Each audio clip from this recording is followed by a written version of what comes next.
Bumper निवेश से चमकेगा Uttar Pradesh. Singapore के बाद जापान पहुंचे योगी के तेवर देख विरोधी भी हैरान। उमड़ पड़ी बहुत भारी भीड़, योगी को देखने टूट पड़े लोग।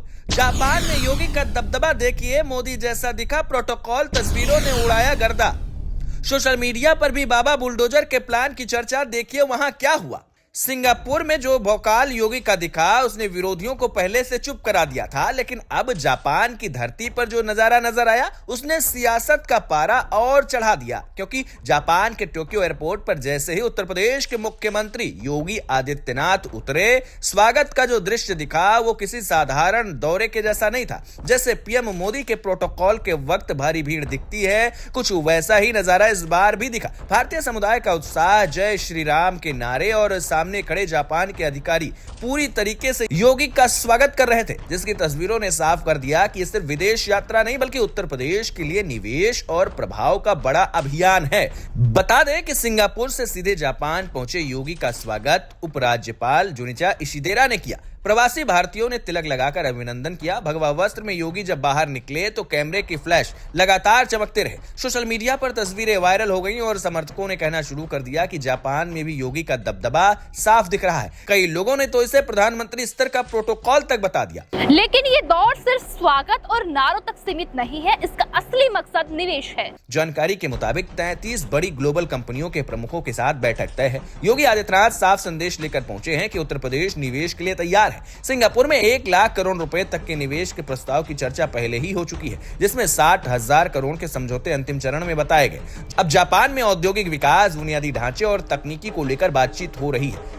योगी ने साफ कहा कि उत्तर प्रदेश जितनी बड़ी आबादी वाला राज्य है, उतनी ही बड़ी संभावनाएं भी है। योगी ने भरोसा भी दिलाया है कि राज्य में आने वाला हर निवेश सुरक्षित रहेगा। उन्होंने स्किल और स्पीड की बात कही और बताया कि सरकार उद्योगों के लिए माहौल तैयार कर चुकी है। धार्मिक पर्यटन से लेकर औद्योगिक गलियारे तक हर क्षेत्र में तेजी से काम हो रहा है। रामायण सर्किट और बौद्ध सर्किट का जिक्र कर उन्होंने सांस्कृतिक जुड़ाव को भी मजबूत करने की बात कही।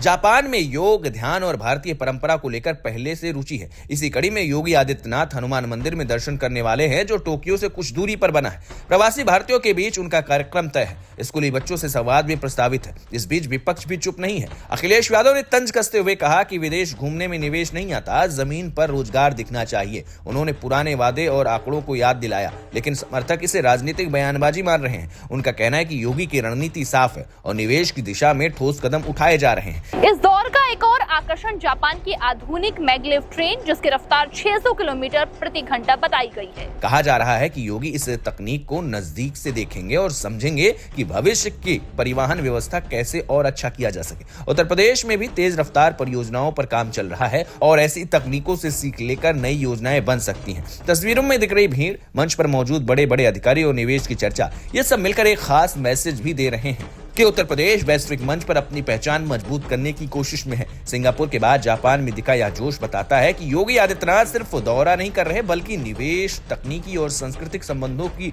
नई दिशा तय करने की कोशिश कर रहे हैं। अब देखना यह है कि इन बैठकों का नतीजा जमीन पर कितना जल्दी दिखता है। लेकिन फिलहाल जापान में उमड़ी भीड़ और स्वागत ने साफ कर दिया है कि ये दौरा चर्चा के केंद्र में है और सियासत में इसकी गूंज दूर तक सुनाई देगी। ना उत्तर प्रदेश के लिए आशीष शुक्ला की रिपोर्ट। देश और दुनिया की हर बड़ी, सटीक और भरोसेमंद खबर के लिए अभी विजिट करें हमारी वेबसाइट nowuttarpradesh.com और nownoida.com, क्योंकि यहाँ सिर्फ सुर्खियां नहीं, पूरी जानकारी मिलेगी।